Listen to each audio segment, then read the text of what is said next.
This is a Thor News presentation. Thor News presents Pacific Northwest. Something unusual is headed that way. There is our storm. It is big and it is powerful. Look at this storm on the satellite imagery. Are you kidding me with this thing? The dry season is over in the Pacific Northwest. The first in a line of two strong storm systems is already making its way on shore, and that second storm is going to come inland tomorrow. This is a big storm. In coastal parts of Washington and Oregon, we had at least a couple of reported tornadoes. Dude, that's a freaking twister.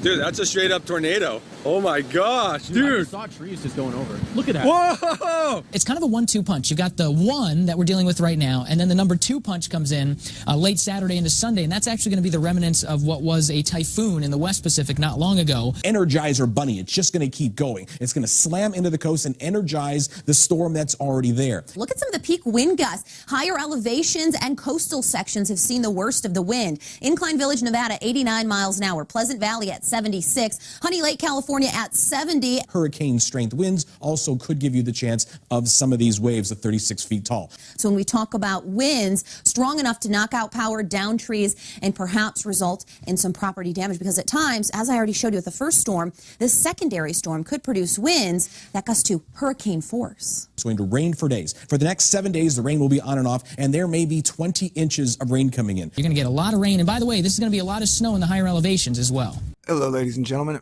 What we are looking at right now, as I've been trying to inform you guys, is that there is a storm coming. Hurricane conditions, but it's coming to the northwest. Technically, it's not a hurricane. It doesn't even have a name. The storm does not have a name.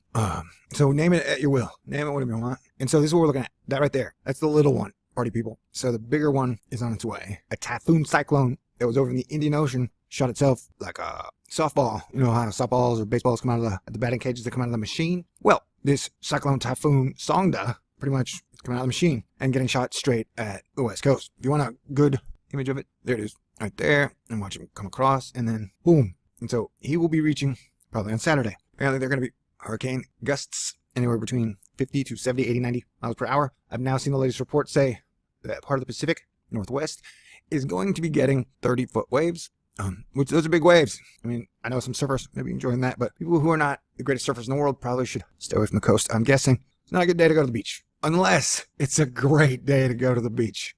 You know what I'm saying? Man, I've been talking about how the weather's weird. And it is.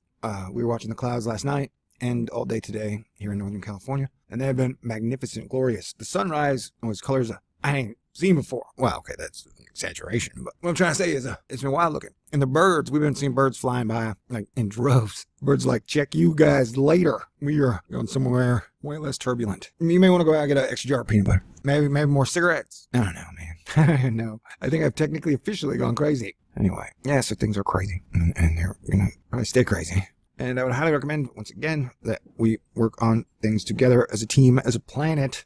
We give up all of our differences and, we be awesome. Rain. By the way, this is Typhoon Sarika, and actually in the Philippines, this is called Typhoon Karen. It's actually recently been upgraded to a typhoon. It was a tropical storm, and it's just going to continue the strengthening that it's doing right now as it moves toward the west. We've already had some flooding issues, some severe weather issues in central parts of the Philippines, but now this is moving toward Luzon, and you've got some very big cities here. Manila, one of the bigger cities in the world, and we're talking a lot of rain that could fall there, up to a foot, maybe even more than that. And then we're going to have to start to worry about especially northern Vietnam, maybe southeastern parts of China. The roof of Moxie has been all but destroyed.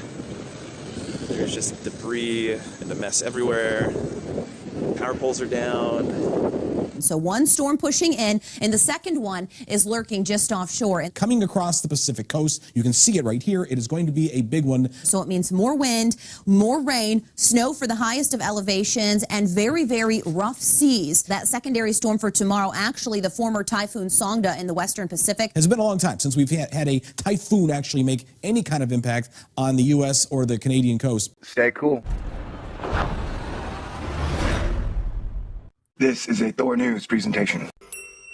Thor News presents Pacific Northwest. Something unusual is headed that way. There is our storm. It is big and it is powerful. Look at this storm on the satellite imagery. Are you kidding me with this thing? The dry season is over in the Pacific Northwest. The first in a line of two strong storm systems is already making its way on shore, and that second storm is going to come inland tomorrow. This is a big storm. In coastal parts of Washington and Oregon, we had at least a couple of reported tornadoes. Dude, that's a freaking twister.